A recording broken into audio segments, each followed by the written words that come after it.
Welcome. Bloody mic's on. Welcome to Second Breakfast. A stream of consciousness that fills the gap between the nap and Blazing Cat for Fridays. The nap, which is the no answer period, which is the other show that we do whenever the lower house sits. We're streaming on 3 platforms, Rumble, X, and YouTube. So please give us a like, thumbs up, follow, share, subscribe, and all that jazz. Sorry for starting a little late. Woke up this morning and realized that it was daylight savings times and the clocks had sprung forward, having lost an hour in this morning. And as you can see, yes, right there, I still have to get up in the morning and make my bread. So comments drive the algorithm when I'm not driving it down with my forbidden words. This veteran appreciates your support. Please visit my channels and share. And if you hope you're really having a wonderful day and ready to face the day with love and hope of your fellow man. And let's get straight to our sponsor. This show is sponsored by your higher power, which is also my higher power, which is everyone's higher power. Your higher power is free. You can tap into your higher power at any time to give thanks, to pray for others, and ask for help. It helps to get me through the day. It'll help you through the day if you just tap into it for free. Right, well, let's get straight into the intro, and we will be right back with the show.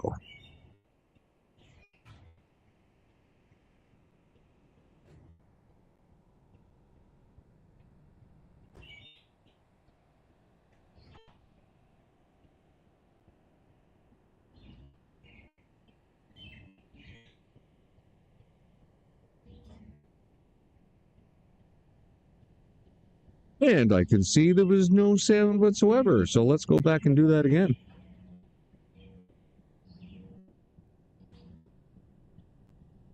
Or not.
Sorry about that. Having some technical issues this Sunday morning. Typical. Well, let's get straight into the show, shall we? Oh, look, it's our website. Oh, our website, our channel, and then the other channel. So let's get straight into the first story, shall we? And what the hell is going on in Canada? Well,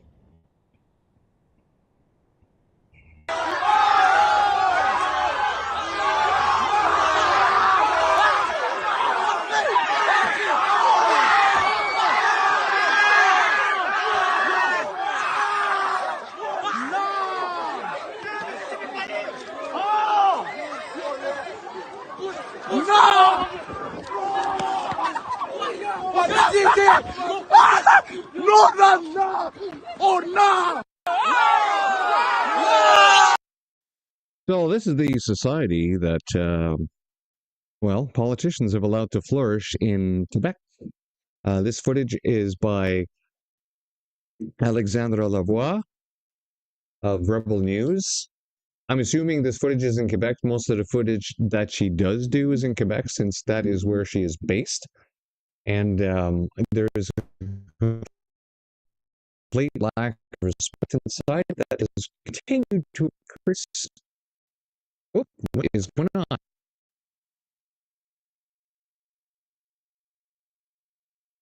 Sorry about that. For now. So we had all our choppiness issues resolved right up until yesterday. We haven't touched a single setting since yesterday. And then all of a sudden, the choppiness continues to start again. Now, we discovered that most of the issues were because we were tapped into other drives. All those drives have been disconnected. And then I had my phone connected to the show. And then we started getting some choppiness. So now with the phone disconnected, let's hope that resolves the issue. We're just going to confirm that we are podcasting on X, and we are. And we can't seem to. There we go. Better. Hey, let's stop wasting some time here. Okay, so first story up, Humboldt. If you don't remember what happened, there was a serious crash. Many people were unalived. And the person who caused it, well, guess what? It's been nothing but liberal justice since then.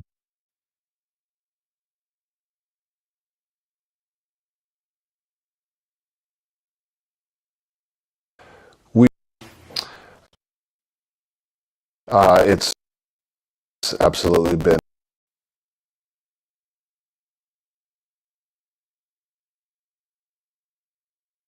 unfair and biased.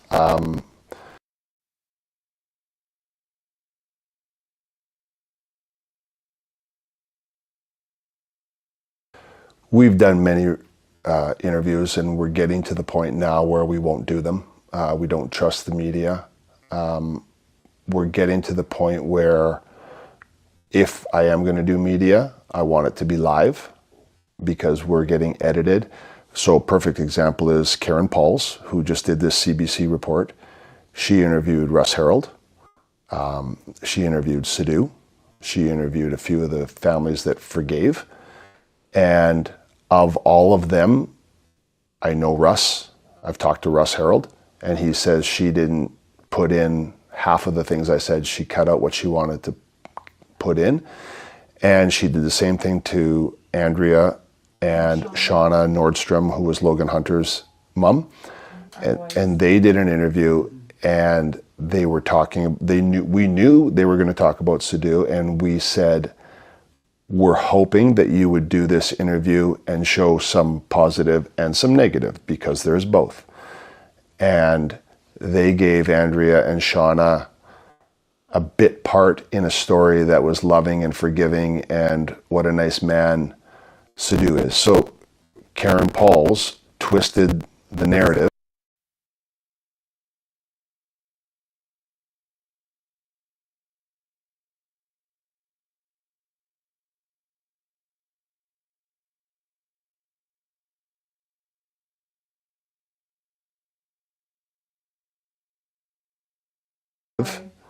And it's been a lot of media has been like that.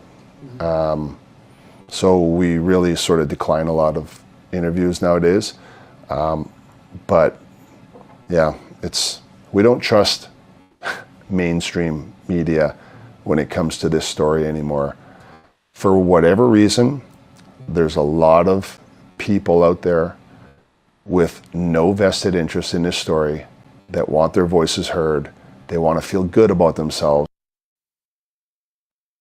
Hello, everybody. Fatine here. It is Saturday night. I just wanted to hop on here and speak to you. I'll give you a quick update on what's happening with C9, the hate speech legislation. All right. So before we get into that next video, which I actually had, oh, there we go. So when I said liberal justice, as you know, QCJO, which is the QCJO, Quality Canadian Journalism Organization, which is a CRA credit system, Canadian Revenue Agency credit system that gives 27 to 30 grand per year per employee to the media, as long as they are approved by the Liberal Party. Therefore, facing liberal reframing of the justice that they have been facing. And in this case here, of course, the CBC, which is 100% funded by your tax dollars in order to ensure that the liberal messaging gets out there continually. The fact that these family members are once again being re-victimized by the liberal media is not surprising, because that is what they do all the time. Let me move forward here to this story. There's a new hub site, Stop Bill C9, as you can see from the thumb this week. Looks like they want to push forward on Bill C9 and ensure that the censorship regime is implemented before the next election in order to control the messaging to Canadian citizens. One of the best ways to do this is to make people shut the hell up about the word of Christ.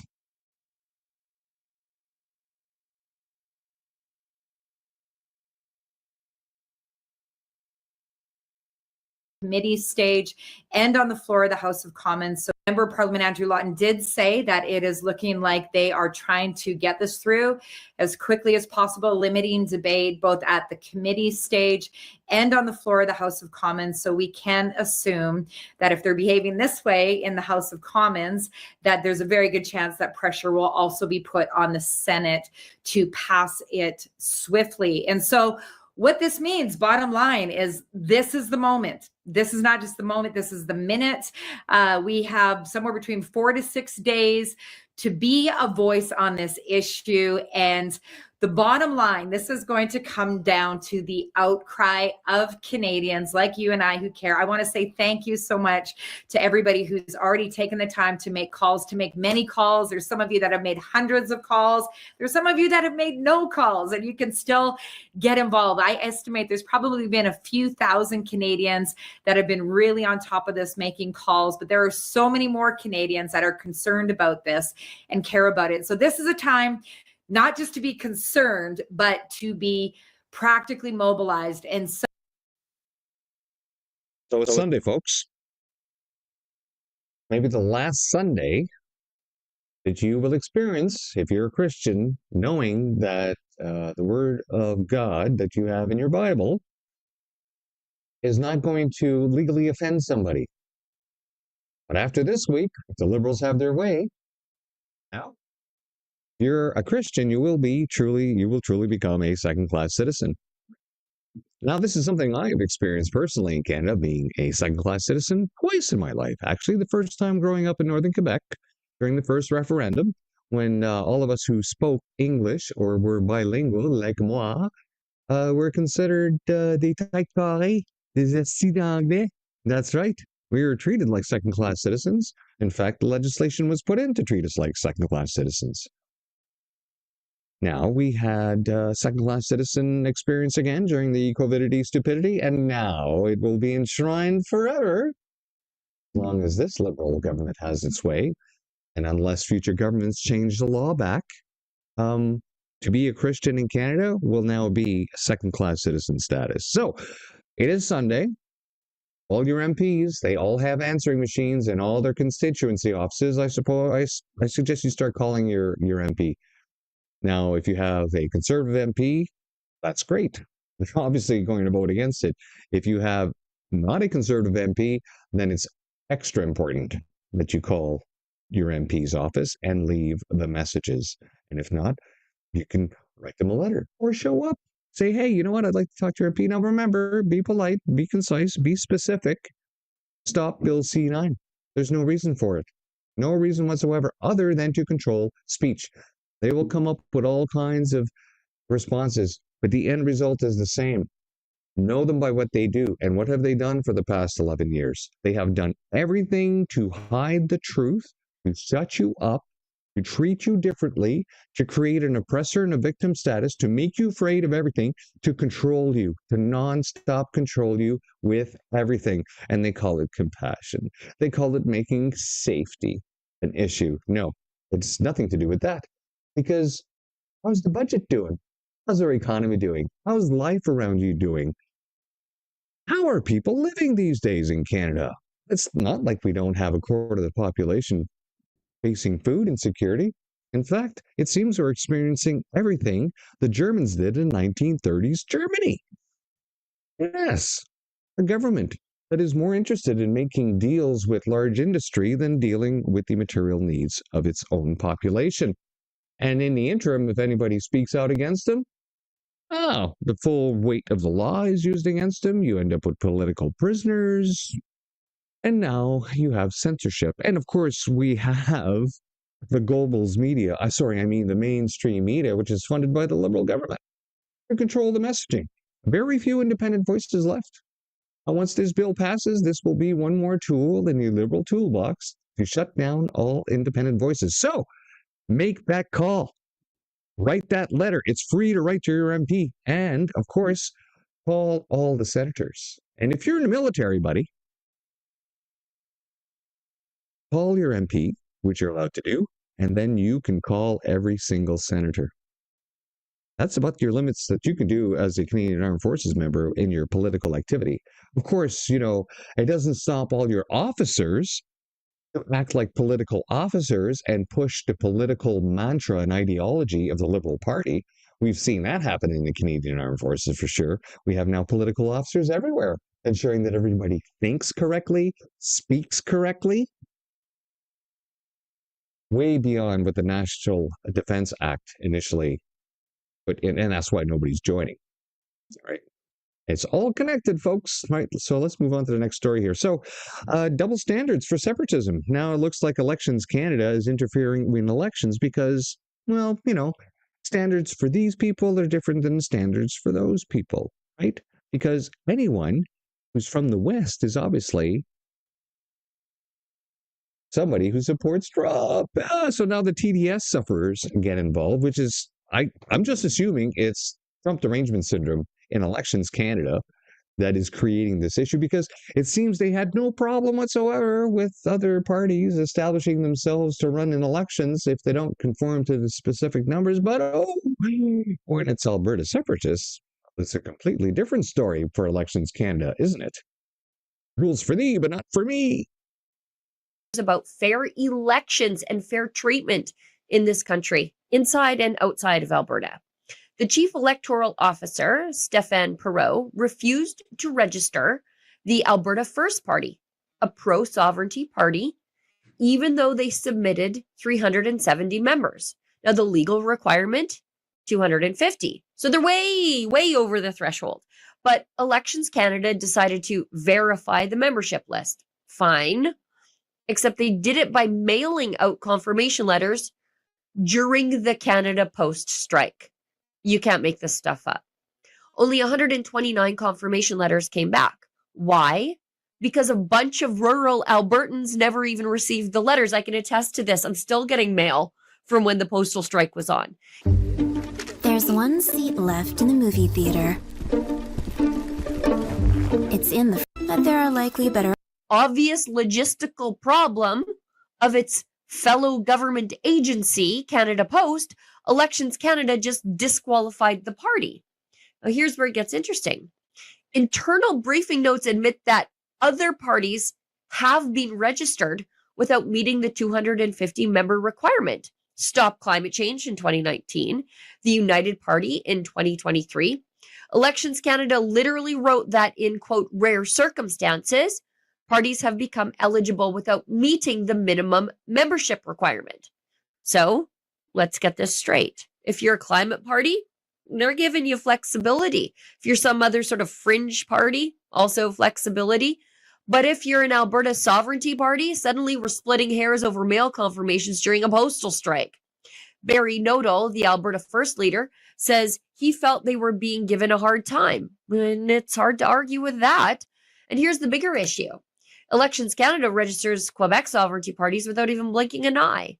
Quebec can have parties explicitly devoted to advancing Quebec's interests, even separation, and that's treated as normal democratic expression, as it should be. But when Albertans try to organize around sovereignty, the old microscope comes out. Why is that? If federal institutions are neutral, they should be neutral both ways. If technical rules are rigid and universally enforced, that should be the case. Or if there's reasonable discretion, it should be applied evenly. What we appear to have here is discretion applied selectively. And that fuels the sovereignty. And again, that goes back to the ultimate rule of anyone who is left of center in politics, and that is some people are always more equal than others. And liberals and people on the left always assume that they know more than you, that they know better than you. Therefore, they will be able to tell you what to do. In fact, that's what they've been doing their entire political career.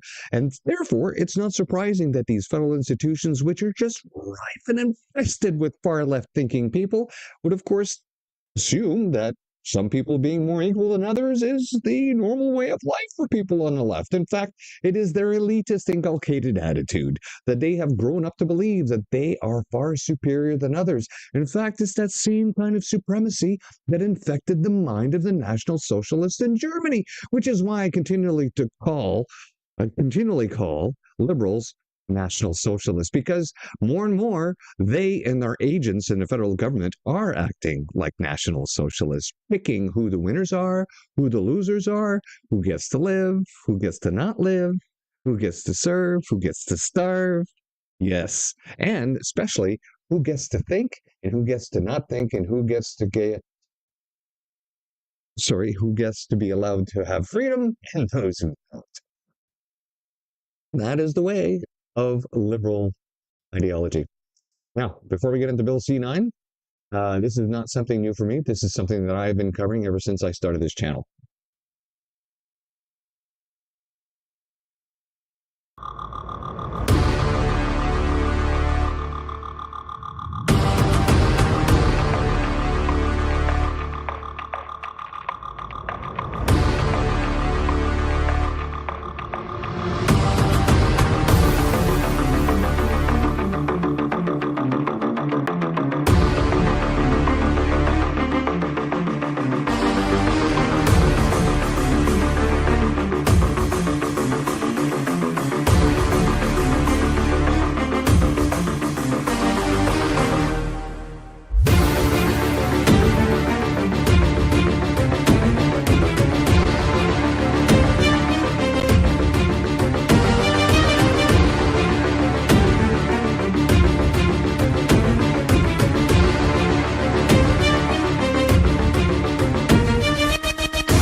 If the House of Commons passes Bill C. Ever since Ezra Levant fought the human rights tribunals after publishing the Muhammad cartoons in the Western Standard, the fight for free speech in Canada has been on. And who has been attacking free speech that entire time? Liberals, the far left. Why? Because this is how they're able to control society, by telling you what to do, by telling you how to think.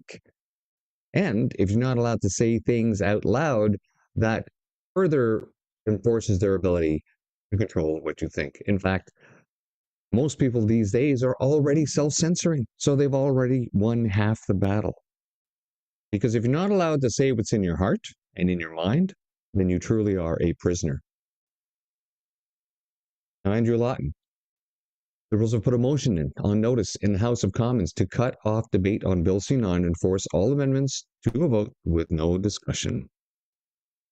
They are censoring debate on the censorship bill. Not surprised.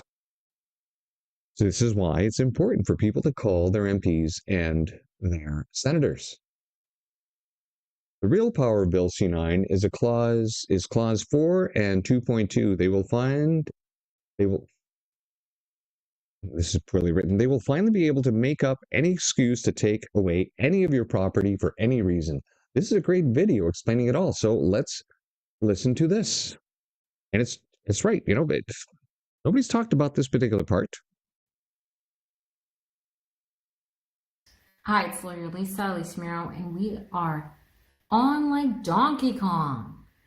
Canada's moving to press forward with the vote in Parliament, the third vote on Bill C9. This is super important because as of yet, ask Rebel News why they haven't covered the forfeiture clause. It's literally low-lying fruit. As it now stands, the forfeiture clause is completely unlimited. So why haven't people who are in our freedom community, our constitutional lawyers, our democracy lawyers, people with large platforms, why haven't they looked at the forfeiture clause, the complete absence of it in debate or analysis? Because it's low-lying fruit, right? Because the consequences are it's unlimited. As it now reads, I say it includes the person. The means by which the offense was committed is the person. But even if they don't think so, they're not taking your eyeballs to the clause. Because really, it could be your house. You know, the government could say it was your house, it was your comfortable heating, it was your children, it was your internet, it was your phone, it was your computer, it was your ability to earn a living, it was your ability to get EI. What can't be grabbed by the forfeiture clause? Nothing.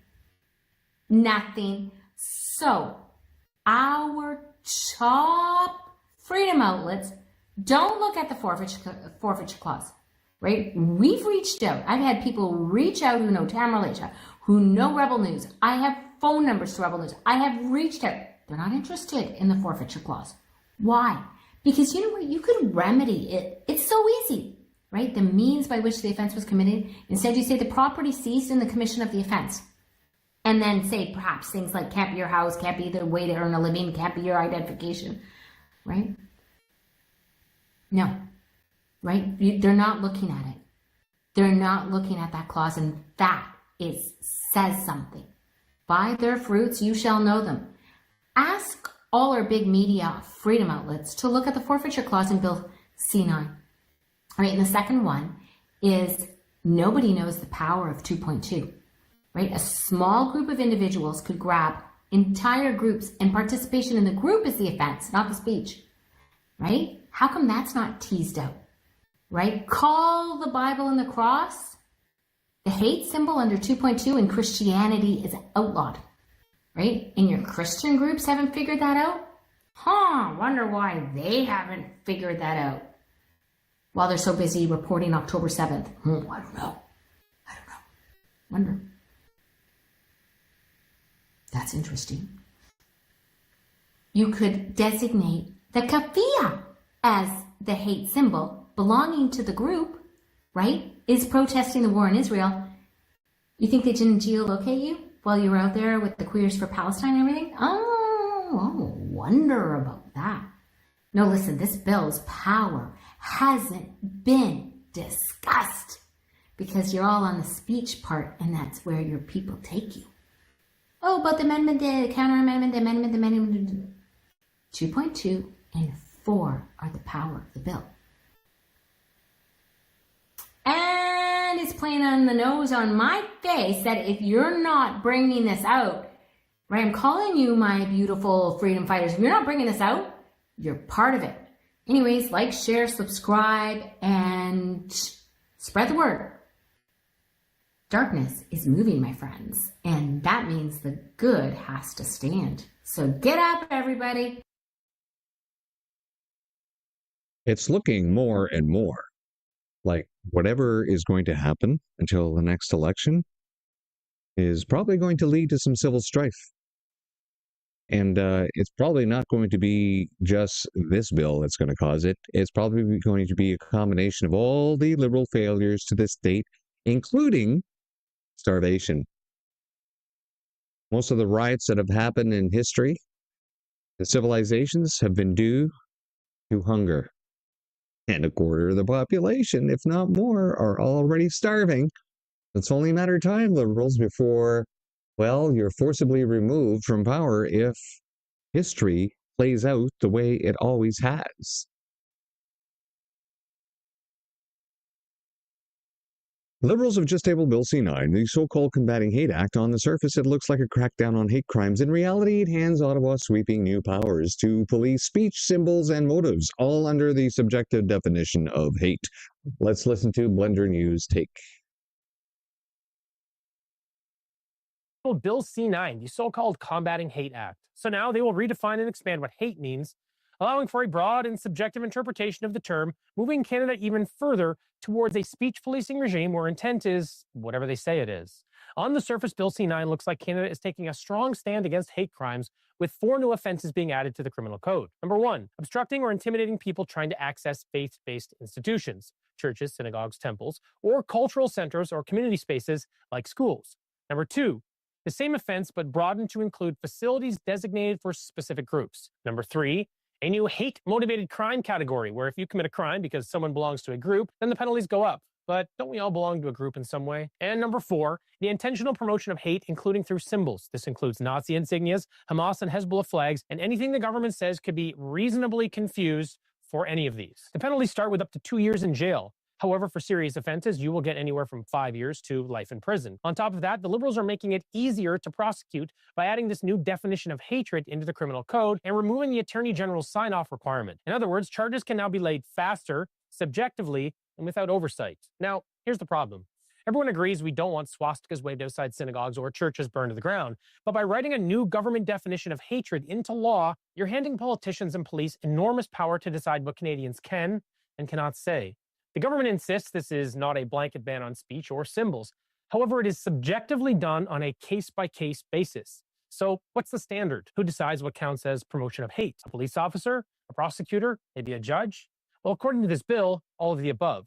And what happens to someone carrying a Palestinian flag at a protest? Could that be reasonably confused with Hamas? What about satire, art, or even historical displays? Or what about a concerned parent who is protesting about gender ideology in classrooms? Could that be reasonably confused with an anti-LGBT stance?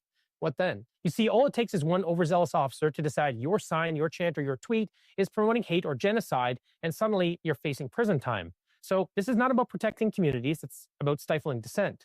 And here's how you know this is nothing more than expanding government overreach.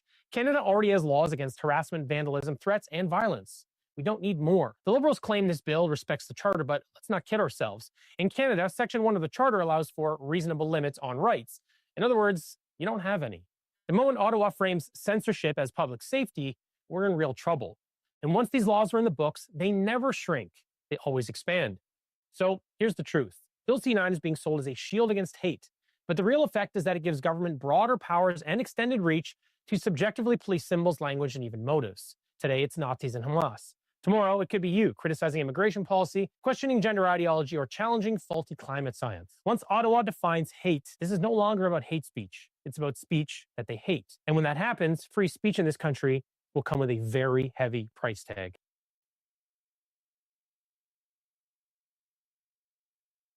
And that heavy price tag in the past has been civil unrest, strife, riots, violence, political overthrow, and a lot of death. Why? Because it always starts with far-left politicians wanting to build their own mountain of skulls to control people. And of course, in Canada, we've already started on our mountain of skulls, haven't we?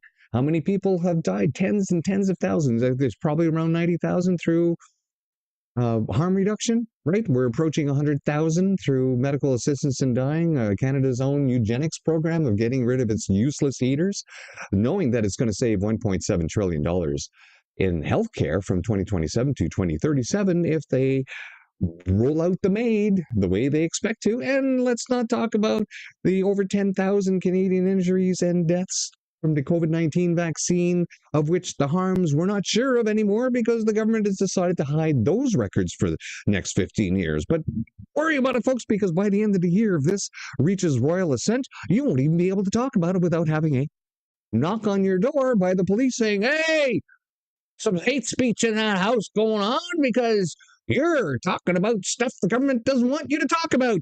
Because that's basically what it's going to come down to, folks. Hate is only going to be subjective, and the subjective person showing up at your door with a badge sent there by the Liberal Party will be to shut you the fuck up because you are disrupting their future plans to replace every single one of you with their ideal migrants that they can tax forever into the future. Now, Mark Carney is building a coalition across the country, one ready to tackle the challenges Canadians are facing and build Canada's. I can't read this. is garbage. But it's quite good because whenever you have these losers on X posting stuff about the Liberals, we always know that there are going to be plenty of people ready to post the facts immediately down below to wake these suckers up. And anyone else who's stupid enough to believe this BS by Liberals. Right, here's Mark Carney's India trip is a blatant conflict of interest scandal. As Prime Minister, he met Natarajan Chandra Sakaran. Hey, I can actually pronounce that. Chairman of the Tata Group, posting about partnerships in energy, tech, and AI on his account. But rewind, while at Brookfield in 2020 onward, vice chair and ESG boss, because they're all connected, because that's all Carney's doing, right? So in order to continue his grift by being able to steal our treasury to enrich himself and his friends, the easiest way to do that is to shut you the hell up through censorship. And you know, it's a lot easier to control the messaging and the minds of Canadians who they're going to vote for in the next election if you can just censor anything bad about the Liberals, right? Like this, like Kayla Pollock. I went to bed healthy, she said. By morning, I was a quadriplegic. Why was that? Because the government said that you were going to be a second-class citizen unless you took the COVID-19 vaccine. And she did. And now she's a quadriplegic. And what have they done? They have offered her maid. That's right. No, let's not take care of the people we promised that it was for their own best safe interest. Safe and effective. Don't believe those Trump derangement people. Don't believe those maggots, right? Those evil conservatives that don't believe in science. No, take the jab. It's safe and effective. And she did. And look at her. Her life is ruined. And then for her rewards, the Liberals want to end her life. They want to end her life because she's an embarrassment to their failures. And this is how Liberals do this. They hide everything that they do because they know the more they are exposed, the more people will not support them in the next election, which is all they're ever concerned about. It's continually being reelected to control, to feed the machine, to enrich themselves and your friends while making you poorer at every step. Jonathan K. writes, hey, John, remember when you kicked out Dallas Brody out of your caucus for saying the exact same thing? Because I totally remember that, he says. And here's John Rustad, the leader of the BC Conservatives, because he really is a con. He's not a conservative at all. If you watched the show yesterday when Dallas was explaining the kind of people that he brought into his party just to win the next election in the far left post, actual Liberals and far left NDPers into his party, yeah, that's not how you run a party. That's how you run an organization in order just to have power. That's not based on your ideological